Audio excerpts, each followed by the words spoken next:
Sunday, Sunday. It's Sunday, Sunday, Sunday, Sunday, Sunday school. It's Sunday, Sunday, Sunday, Sunday, Sunday, Sunday. It's Sunday, Sunday, Sunday, Sunday. Hey guys, it's Miss Waynell from that SundaySchoolGirl.com. You already know I am basically like your super cool auntie who just happens to teach Sunday school, and I am here to get you ready for Sunday, July 19th. We have a great lesson this week, and I cannot wait to share it with you. I hope that your teacher or your parent has downloaded the kid pack for you, and if they haven't, please ask them to do so. I give you everything that you'll need for our discussion, and I include the easy read of our scripture, which is Mark chapter 6, verses 1 through 6, and we're going to talk about the wisdom of Jesus. Before we do that, I hope that everyone is having a great summer. Maybe you've done something fun. I wish I could hear all about it. Today, I really wanted to go outside to record this video, but when I went out there, it was almost 100 degrees here in Texas, so just way too hot for me. So I'm staying inside and staying cool and enjoying our time together. I am so excited about our lessons as we continue to talk about wisdom, and I hope that you're learning a lot about wisdom and that you're thinking about the fact that even as a young person, you can have wisdom. All of these lessons come to help us to understand that it's not just about things that we read in a book, but really our ability to take all of this information that we learn and to know what to do with it. That is called living skillfully, and that's really what life is all about. It's about being better and the best version of yourself, the best version that God has created you to be. So I am excited about you. I'm excited about everything that God has made you to be. And I never want you to forget that God has made you wonderful, and He has put so many wonderful gifts inside of you. And I hope that you never allow anyone to take that from you. And that's going to be important to remember as we look at this week's lesson. We are looking at a story about Jesus when He goes to His hometown. Now, I'm curious about where you're from. What is your home city? Where do you live? Now, you heard me say that I live in Texas, but I am from Kansas City, Kansas. Yes, the state of Kansas. And my mom still lives there. My sister is there. My brother is in the area with his wife and his children. My aunts are there. My cousins are there. A lot of my family, in fact, most of my family is in Kansas City. And so it's very different to live in another place, but I always look forward to going home. One of the things I love about going home, in fact, a few things, I love that people are excited to see me when I get there. I'm always happy to see them. We always figure out time to spend together. When I was home last, my mom made sure that all of my favorite food items were there. She really tried to make my time special. And again, I just have such great memories from home that I look forward to going. And so I imagine that that's how Jesus felt in Mark chapter 6 when He goes home to the city of Nazareth. We see that He goes home and the 12 disciples go with Him. Now, Jesus' hometown was a small place. In fact, really small. So everyone knew everyone there. And you would think that people would be happy that He was coming home. But we'll see in just a moment that people kind of felt a little differently when He returned home. So look at verse 1. You'll see that He comes home with the 12 disciples. Now, whenever I see the 12 disciples, what I think is really cool is that Jesus had these 12 friends who were with Him through thick and thin, through the good times in life, through the bad times. They were always together, and Jesus knew that He could count on His friends, and His friends could count on Him. And so I think it's really important that you make sure that you can count on the people that you call your friends. Will they stick with you through thick and thin? We also see in verse 2 that on the Sabbath day, He goes in to teach. And that's like going to church. It's like Him standing up in front of everyone and reading a Bible, or maybe even teaching a Sunday school lesson. And when He taught, everyone was amazed. They were interested in what He had to say. In other words, He was like everybody's favorite teacher when He went into the church to teach. And so I'm curious, in school or maybe in church, who is your favorite teacher? Have you ever thought about your favorite teacher? And what do we like about our favorite teacher? We like maybe the way that they present information, or the way that they make us feel like we can learn, or the way they make us feel like we're part of the class community. Well, whatever those things were, people loved to hear Jesus teach in the synagogue, but it also made them ask questions. As much as they loved to hear him teach and they were astonished and amazed, they also had questions about him.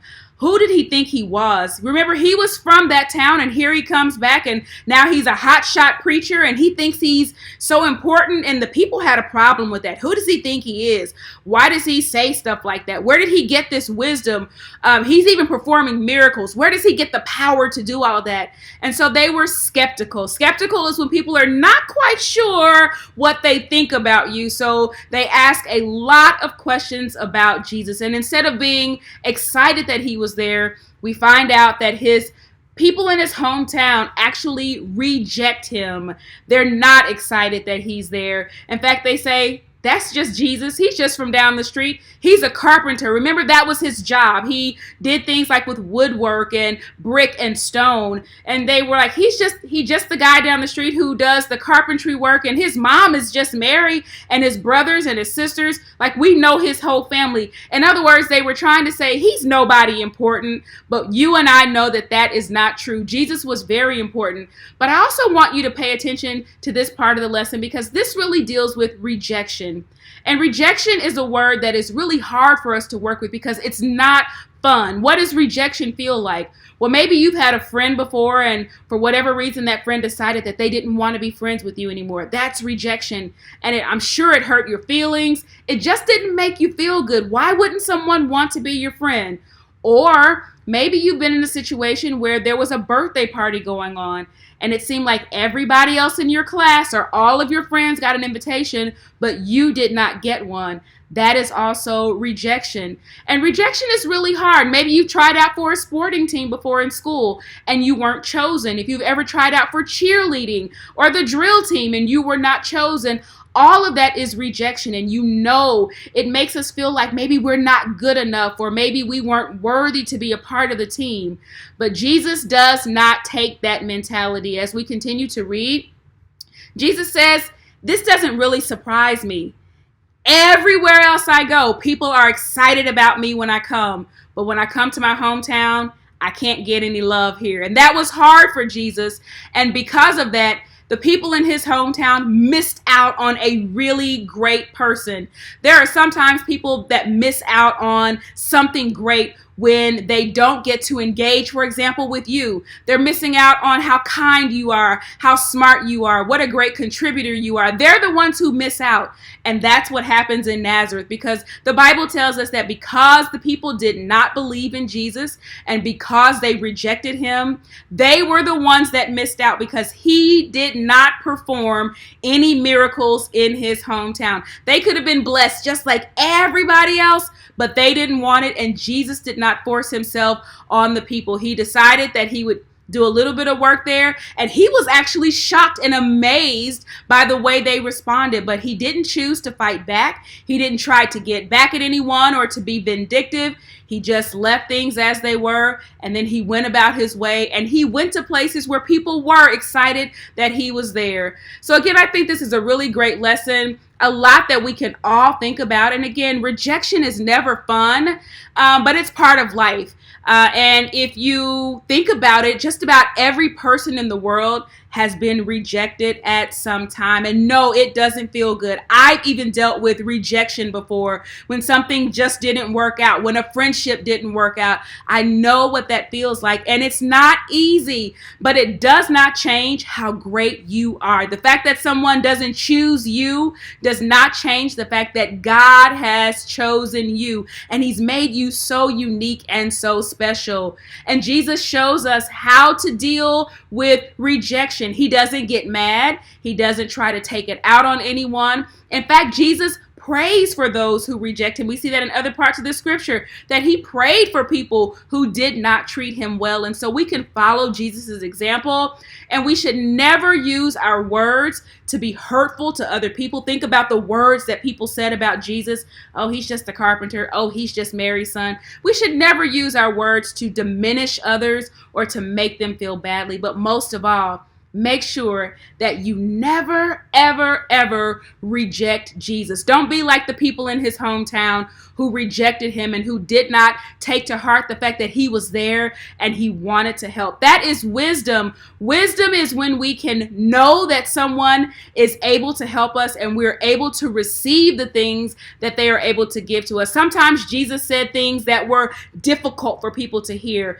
and so they were offended by his words. What does that mean? Well, sometimes we don't want to be told that we're not doing the right thing, or that our behavior is not right, or that our attitudes are not right. But at the end of the day, wisdom causes us to listen to the things that are being shared with us and figure out how to make the right actions happen in our lives. That's it for this week. I hope this was helpful, and I love you guys so, so much. Don't forget that you can always find me on social media. I know that you can't comment here on YouTube, but if you follow me on Instagram, if you find me on TikTok, I am certainly out there, and I need your help. I need you to give me a suggestion on TikTok videos. So inbox me on TikTok. Give me a suggestion of a video that you think I should do because I got to get back on my TikTok game. I love you guys so much, and I'll see you next week. Bye-bye. Sunday. It's Sunday school. Sunday.